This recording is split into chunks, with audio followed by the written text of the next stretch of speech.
Gostaríamos de agradecer a oportunidade à Fraternidade Espírita Chico Xavier deste reencontro. E o tema, nós vamos parafrasear alguém que disse com muita propriedade: falar de Chico é como colocar o oceano num copo d'água. De fato, imaginar que nós tenhamos a possibilidade de, com palavras, dimensionar a existência desse ser único. Eu diria para todos nós, que somos espíritas, é o grande exemplo que vem nascer no coração do mundo, na pátria do Evangelho. Esse homem que para nós ele é muito mais do que uma referência, nascido em 1902 e desencarnou em 1910 e desencarnou em 2002. Então, portanto, viveu por 92 longos e profícuos anos. Desde a sua infância conviveu com a dor e o sofrimento, sem jamais demonstrar qualquer ressentimento. Nós comparamos muito Francisco Cândido Xavier com Francisco de Assis, no seu respeito ao ser humano e o seu amor à natureza. Chico trazia consigo essa particularidade. Ele jamais permitia que alguém tocasse numa formiga, que fosse, um inseto, qualquer coisa. Tinha um carinho muito grande, um respeito muito grande. Tinha um cachorro, o Lorde, que faz lembrar o cão Sultão, do padre Damiano. Quem é do padre Memórias do Padre... Memórias do Padre... Padre Germano, obrigado. Padre Germano. Padre Damiano é uma das encarnações do Germano. Memória de Padre Germano é um livro que merece ser visitado. Conta também a história de um homem muito piedoso, que tinha uma estreita relação com este cão, que ele chamava de Sultão. E o Chico, ele tinha também esse companheiro inseparável, que era o Lorde, e com o qual ele tinha uma relação quase que humana, de tamanha identidade entre ambos. E quando ele parte, ele relata isso para o seu amigo Ramiro Gama. Ramiro Gama é um amigo muito próximo do Chico, e ele tem esta obra que eu também recomendo, porque ela é só emoção. Ela passa, assim, faz um filme da história do Chico. Então essa obra tem o nome de Lindos Casos de Chico Xavier. São inúmeras que trazem a história sobre a vida, mas ele aqui é aquele amigo, que ele, na verdade, ele recolhe os momentos mais íntimos do Chico e traduz para nós com muita propriedade.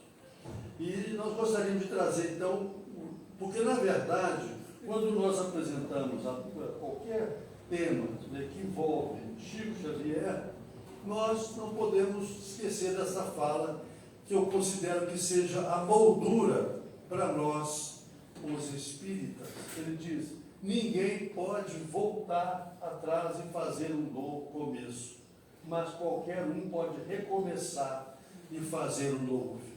Quando o Chico afirma, quando ele nos traz esta certeza inquestionável, ao tempo em que ele afirmou, a medicina não conhecia o que nós hoje sabemos em profundidade acerca da neurociência, que é um ramo que vem se desenvolvendo muito a partir da década de 90, em especial, quando o presidente americano ele determinou que os Estados Unidos investiu bilhões de dólares para estudar o cérebro humano. E a partir daí, nós tivemos, então, informações muito profundas e muito valiosas para nós.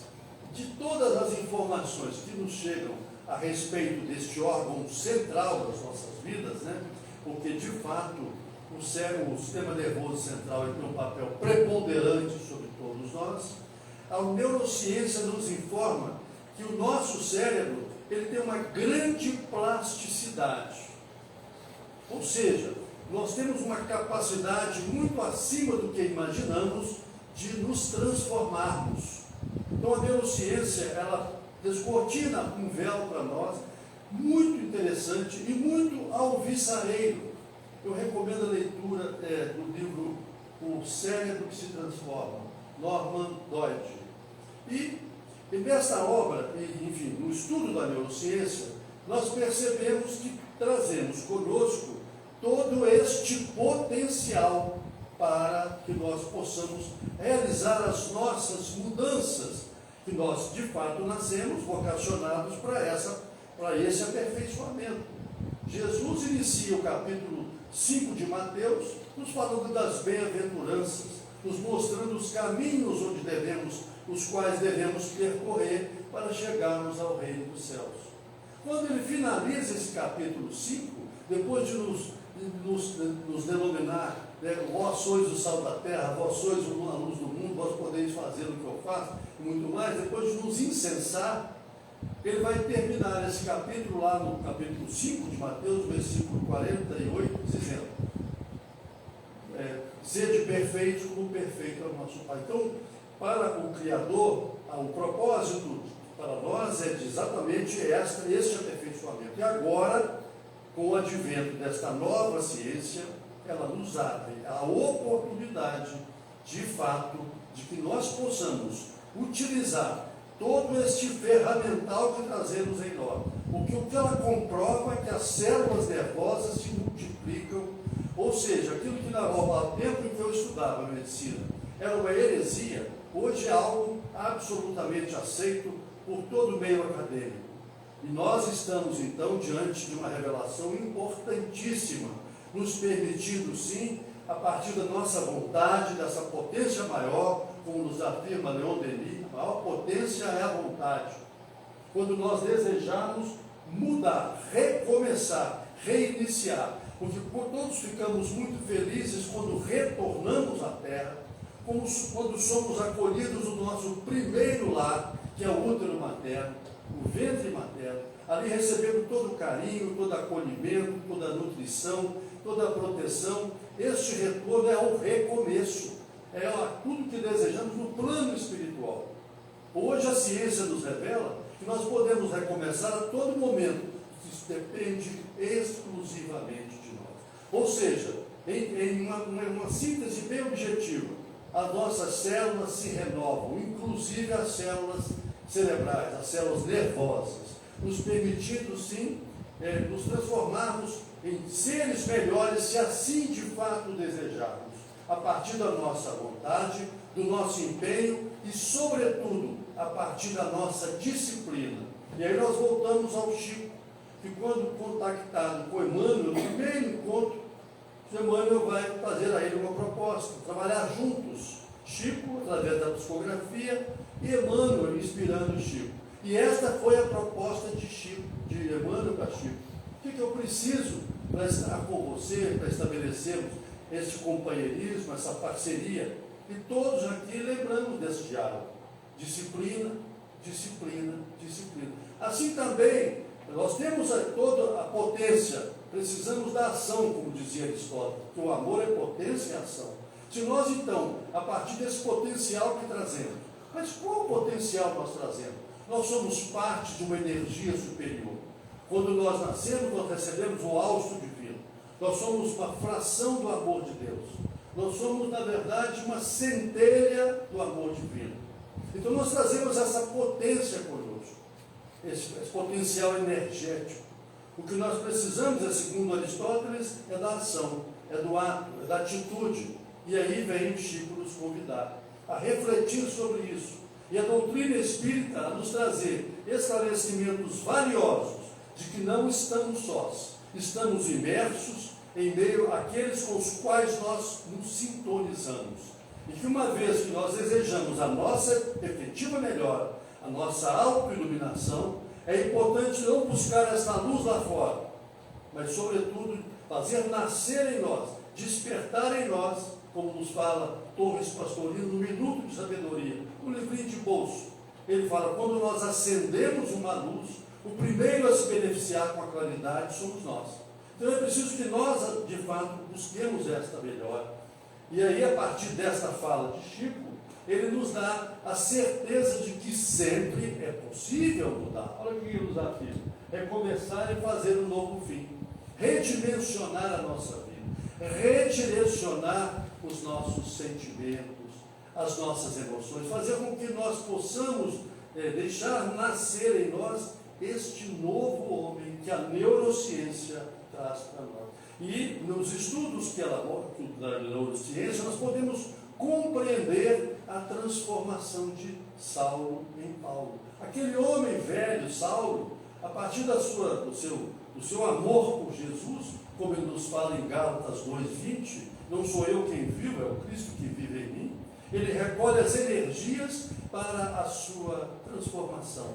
Que, na nossa mente, quando nós falamos em superação, não há como não lembrar de Paulo, mas por sua grandiosidade, o seu trabalho hercúleo em se transformar. Pois o Chico veio com a missão nobilíssima. Este homem trouxe consigo a missão de esparzir o amor, de fazer expandir a bondade, a caridade. É um homem luz. Aqueles que o visitaram, que estiveram próximos dele, saíam renovados, porque ali recolhiam aquela energia pura, aquela energia de amor, aquele sentimento de brandura, de tolerância. Tinha sempre uma palavra de apoio, um gesto de compreensão. Incansável. As suas reuniões tinham hora para começar, mas de fato não tinham hora para terminar. E aí pessoas do Brasil todo, do exterior, quantas vezes Chico passava noites, e um homem que foi, infelizmente, ele viveu com graves problemas de saúde. Desde muito cedo, Chico teve uma travessia muito difícil na área da saúde. Foi visitado por diversas doenças, inclusive lesões oculares, diabetes, enfim, diversas lesões que tolhiam a sua liberdade. Mas ele se superava em um gesto de amor. E aí me lembro que aqui nós temos o nosso Ramiro Gamo, que nos traz à memória uma historinha assim bem simples de como era o Chico e como é que ele atuava despretensiosamente. Ele atuava movido pela generosidade.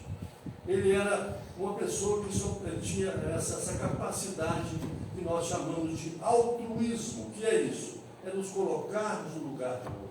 Certa feita, lá em Pedro Leopoldo, tinha um viaduto da antiga central do Brasil, do meu tempo, vamos se lembrar, eram os trens de ferro, eram as ferrovias, e havia naquela cidade uma figura muito conhecida, que era um cego.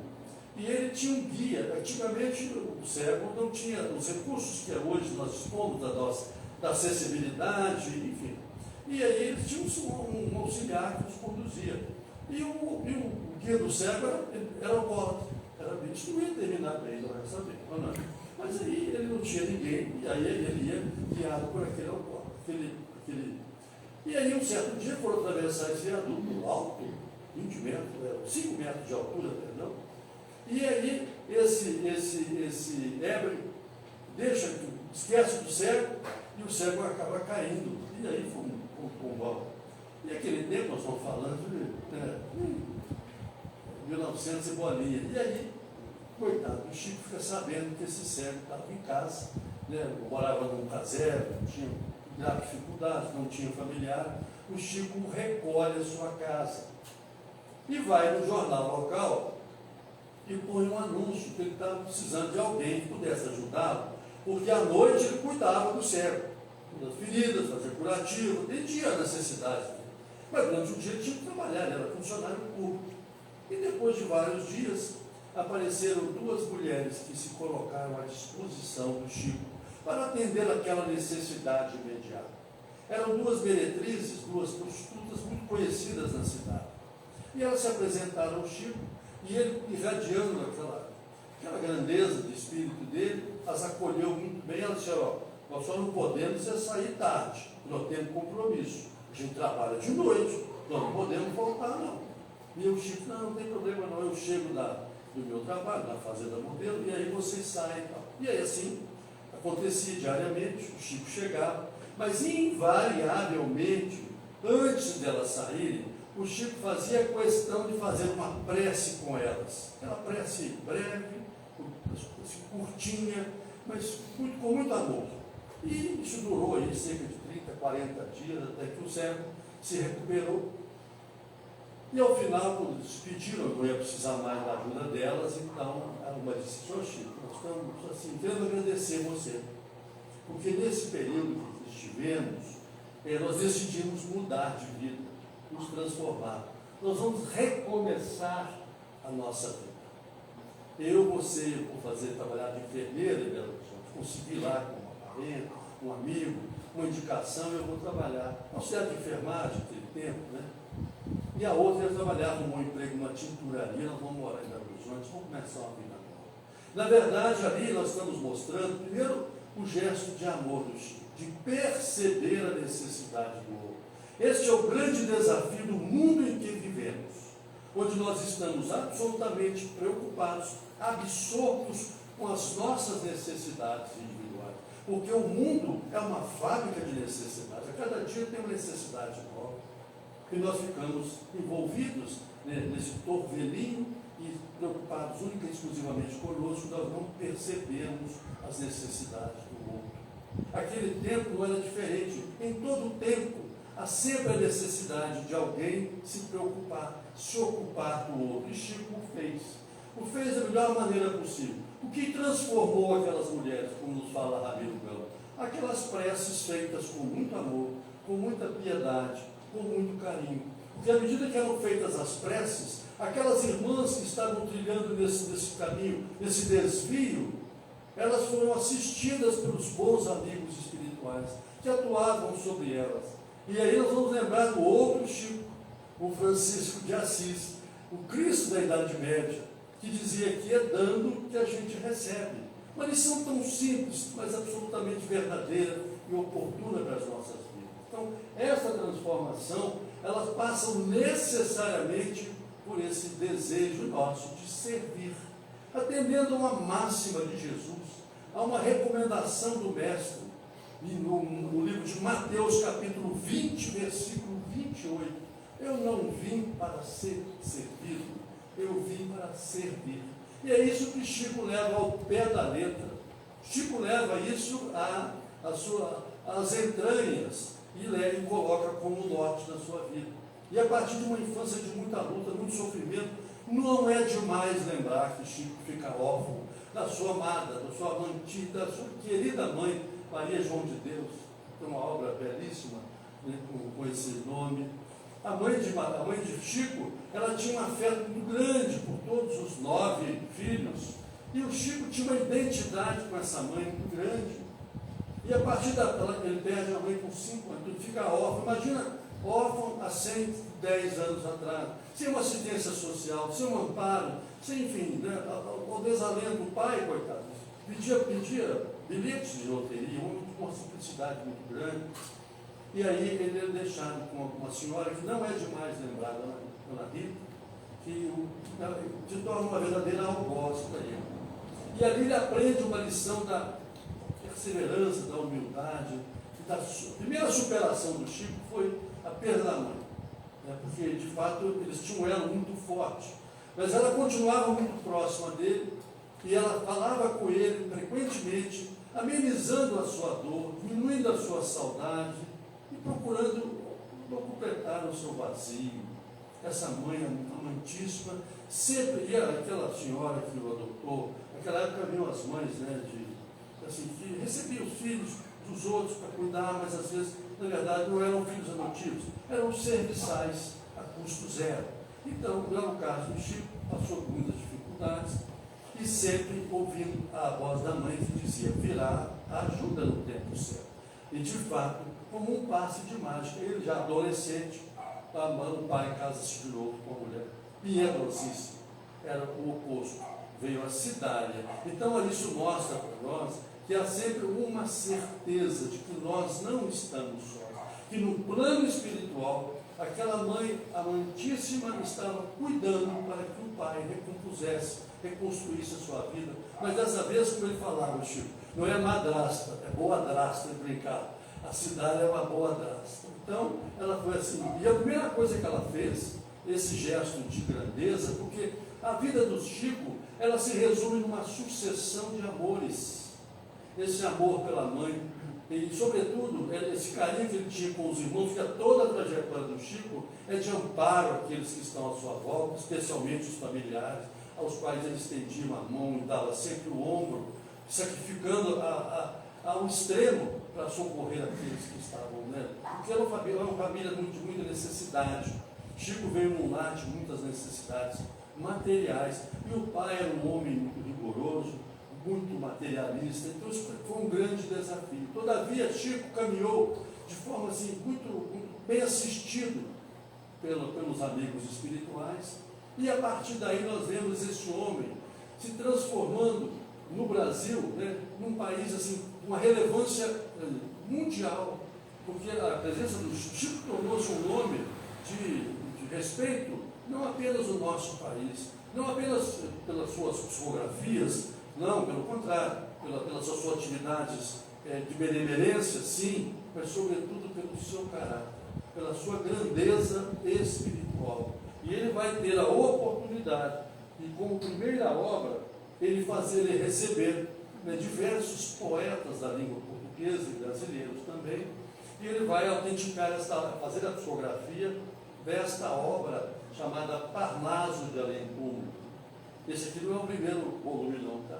É a 13ª edição, difícil de achar, às vezes você consegue esses livros antigos em seco, né? Então ele vai nos trazer esta obra, que foi para ele aí sim, foi um marco histórico, porque grandes potências financeiras, que tinham um vínculo com a Igreja Católica, eles tentaram demovê-lo da ideia de publicar esse livro com os verdadeiros autores, queriam que ele assumisse esta autoria, e ofereceram a ele grandes vantagens econômicas financeiras. Ali foi um divisor de águas na vida de Chico. Ali foi, na verdade, a estrada de Damasco do Chico, porque ele pôde superar, com amparo, assistência dos bons amigos, essa tentação. Imagina um jovem, com a idade que ele tinha, né, recém-saído da adolescência, sem uma orientação, ele naturalmente estaria tentado pela vaidade, por tornar uma pessoa célebre, mas ele não se deixou levar por este canto da sereia. Ao contrário, não só ele entregou a Manuel Quintão, né, que era o presidente da FEB, os originais da sua obra, como transferiu todos os recursos editoriais, todos os valores que seriam arrecadados com esta obra para as obras assistenciais. Então ele deu gestos de muita grandeza, de humildade, mas sobretudo de solidariedade, porque a FEB só cresceu e se desenvolveu e frutificou em FEB, a Federação Espírita Brasileira. É o órgão máximo, né, é o nosso, vamos dizer assim, é o centro pensante da doutrina no Brasil, que coordena, orienta todas as casas espíritas filiadas a ela, naturalmente. Então, quando nós temos lá, eu frequento um centro espírita, a gente vê um selo de seguridade nesse centro, a seriedade desse centro, o selo chama-se FEB. Esse centro espírita é filiado à FEB, então ele está ligado à FEB. Daí sim, a partir dali nós sabemos que é uma casa espírita com este perfil do nosso Chico Xavier, a casa que nos acolhe nessa noite. Então Chico, a partir dali, ele transferiu todos os ganhos, e ele autenticou cerca de 440, o último trabalho que eu busquei, a última informação que me chega, é alguma coisa em torno de 442 obras que ele psicografou, e doando sempre todos os recursos para estas instituições de caridade, sobretudo a nossa Federação Espírita Brasileira. E voltando a um caso do Chico, que o nosso Ramiro traz, que é uma lição, que os casos do Chico, longe de serem historinhas, na verdade são faróis, são roteiros para nós. São oportunidades das quais são experiências das quais nós podemos extrair o nosso comportamento, a nossa conduta. E é uma das coisas que Chico tinha e reclamava muito com a mãe, que ele ficava impaciente, que ele não conseguia. Chico, pensa espiritual. E a mãe falou para ele: você tem que usar a água, o remedinho para você é a água da paz. Uma simplicidade, coisa de mãe, né, e filho, naquela pureza dos inícios do século passado. E ele começa a procurar a paz, né, procurar esse remédio antigamente nas boticas, né, farmácias e tal. E não achava, não existia. Daí um dia ela volta com contato espiritual, tinha uma atividade muito grande com Maria João de Deus. Ela vai dizer para ele: não, esse remédio você não acha na farmácia, não. Você pega um potinho d'água, e a água é essa, a água da paz. Aí quando a pessoa vier falar com você, alguma coisa que não está te agradando, que você está se sentindo desconfortável, que você está recebendo uma tentação para destratar essa pessoa, ou entrar em colisão com ela, meu filho, coloca a água na boca. E vai ficando com a água, contando até 100. Depois aí 100, aí você ingere a água. Então essa é a água da paz. Quer dizer, o que nós trazemos aqui são situações muito simples, são situações até pueris, mas que o Chico utilizou a exaustão tudo isso. Porque quando nós vemos Chico com aquela imagem de tolerância, de piedade, de compreensão, certamente usou essa água da paz muitas vezes na sua existência. Um remedinho que, na verdade, foi uma prescrição de mãe, remédio de mãe. Então, Chico tinha essa maneira de ser, esse comportamento sempre voltado para o auxílio, e um cuidado, um zelo com a doutrina, com a pureza doutrinária. Aqui eu destaco que a grande moldura na vida de Chico Xavier, enquanto psicógrafo que foi, era o respeito à pureza doutrinária. As obras de Chico são obras que nós lemos e elas trazem para nós um grande lenitivo, pela sua autenticidade. É isso que nós precisamos lembrar de Paulo, carta de Paulo aos Tessalonicenses, capítulo 5, versículo 21. Examinai tudo, mas retende o que é bom.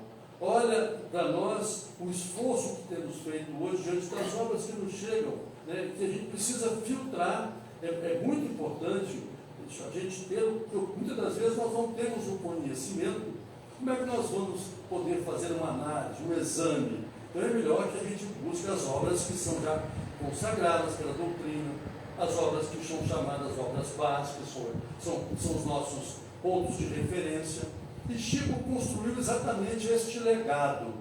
O legado do Chico tem várias faces, é como se for um arco-íris.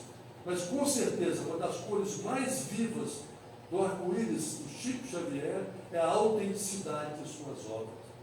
E, sobretudo, o rigor doutrinário, o cuidado, o zelo em passar de uma forma, para nós todos, né, tão amorosa a maneira como Chico. A narrativa do Chico é prazerosa de se ler.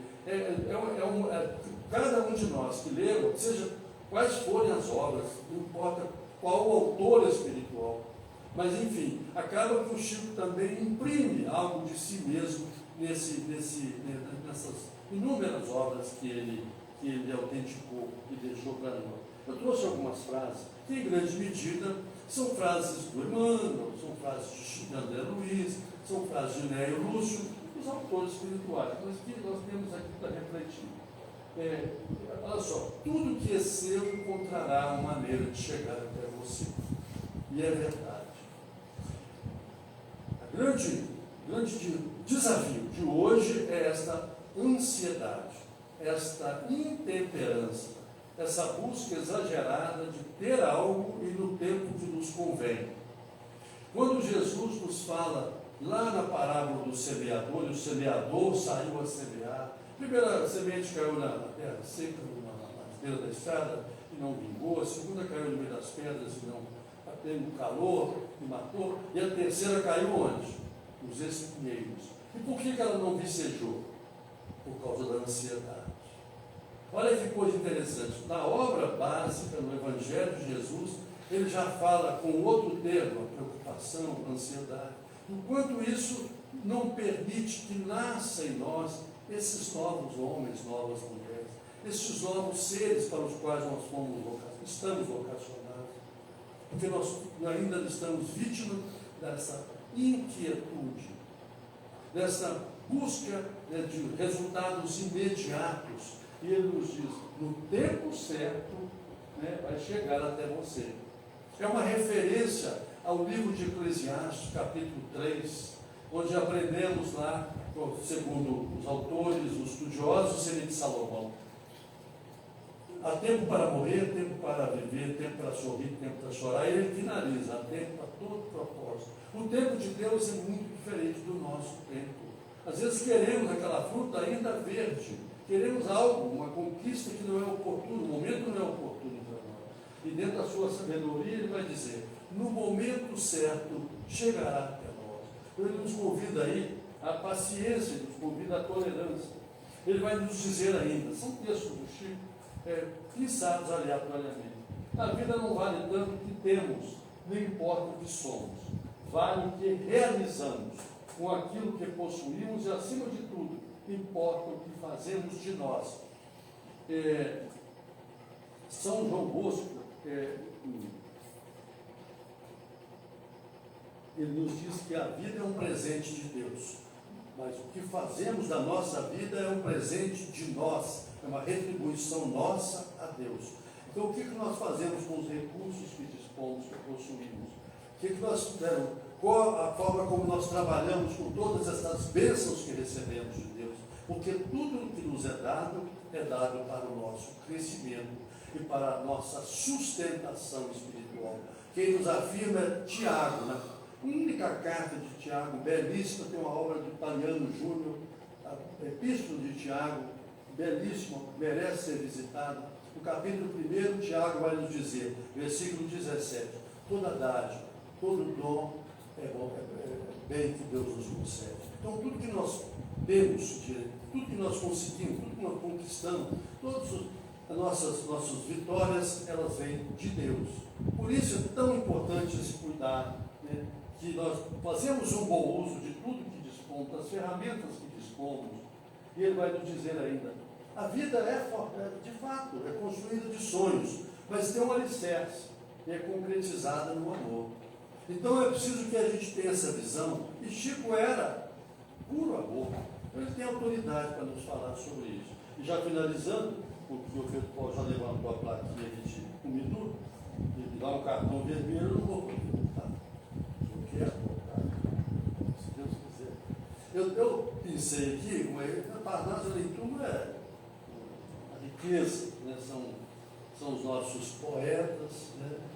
Lusitanos e brasileiros que estão aqui nessa. E aqui eu, lógico, eu tinha que trazer o Augusto dos Anjos, porque seu corpo permanece Leopoldina, ele é um cidadão eternamente honorário. Nós temos muito orgulho de Augusto dos Anjos. E ele então fala através de Chico. Por que eu trouxe o Augusto dos Anjos? Porque nas histórias do Chico, nos contatos com Ramiro Gama, com outros que ele tinha muita proximidade, ele diz: um dos autores que eu tive maior dificuldade para receber as mensagens foi exatamente do Augusto dos Anjos. Depois aí, né, nós temos aqui vários poemas de Augusto dos Anjos. Então, aquela complexidade de Augusto dos Anjos, ela seguiu no plano espiritual, né? Então, a lei, o título é A Lei. Em reflexões misérrimas absorto, raciocinava o último tormento é regressar à carne e ao sofrimento, sem o triste fenômeno do amor. Toda a amargura da alma é o desconforto de retornar ao corpo famulento e apagar toda a luz do pensamento na cela de um mundo amargo e morto. Mas, uma voz da luz dos grandes mundos, em conceitos sublimes e profundos, respondeu-me em acessos colossais: verme, que volves aos esterquilíneos, cessa a miséria de teus raciocínios, não insulte as leis universais. Ele aqui está se referindo naturalmente ao aborto natural, ao aborto espontâneo. É uma fala de dentro para fora. E eu trouxe para nos lembrar que nós temos uma luta permanente em nossa doutrina de Cristo, na nossa doutrina que é o cristianismo redivivo, que é a valorização da vida. O aborto criminoso, o aborto provocado, é algo incompatível com a lei divina. E é preciso que nós, espíritas, estejamos muito atentos, levantando sempre bem alto a bandeira da vida. Então nós não podemos nos alinhar, né, com quaisquer propostas que venham nesta direção. A vida é o bem maior. É grande, como nos fala a espiritualidade superior, qual o maior direito do ser humano. E aí a resposta 988 parece questão dos Espíritos. E aí ele nos fala, a vida. Então, a vida é um bem que Deus nos concede. E só Ele pode nos retirar. Que nesse momento, né, nós tenhamos vivo em nossa mente esse compromisso de cada um de nós, cristãos, com a vida em quaisquer circunstâncias, em quaisquer momentos, e diante das maiores vicissitudes, inclusive quando nos tratar de seres que têm alguma lesão cerebral, como é o caso do anencefalo, ou então o chamado aborto sentimental, quando é fruto do estupro, porque muito antes de ser filho do estuprador, aquela criança é filha de Deus. Que a doce paz de Jesus nos abençoe a todos.